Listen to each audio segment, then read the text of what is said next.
চাকরির পেছনে না ঘুরে যুবকেরা যদি কৃষির উপরে আকৃষ্ট হয় তাহলে কিন্তু দূর হবে বেকারত্ব। আর এই কৃষি খাত থেকে কিন্তু আয় হবে লাখ লাখ টাকা। অথচ বর্তমানে কিন্তু অনেক শিক্ষিত যুবক আছে যারা এই কৃষির উপরে আকৃষ্ট হচ্ছে এবং বিভিন্ন ফল এবং বিভিন্ন এই ধরনের প্রজেক্ট করে তারা কিন্তু স্বাবলম্বী হচ্ছে। সেই জন্য আমি অনুরোধ করব, যারা চাকরির পেছনে সময় ব্যয় করছে তারা চাকরির পেছনে না ঘুরে তারা যদি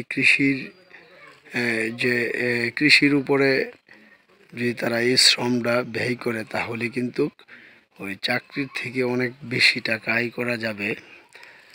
আর বিশেষ করে আমাদের দেশ থেকে কিন্তু যে বেকারত্ব যে পরিমাণে রয়েছে সেই বেকারত্বের হারটা দূর হবে।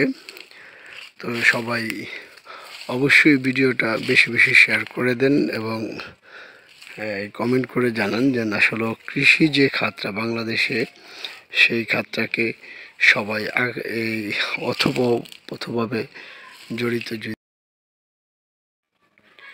এই কৃষির উপরে যদি সবাই নির্ভরশীল হয় তাহলে কিন্তু যেমন খাবারের কোনো সংকট থাকবে না, তেমনি দেশে বেকারত্বের যে এই বোঝা দেশে সেটা থাকবে না। তো ভিডিওটা ভালো লাগলে অবশ্যই লাইক কমেন্ট ও শেয়ার দিয়ে পাশে থাকুন।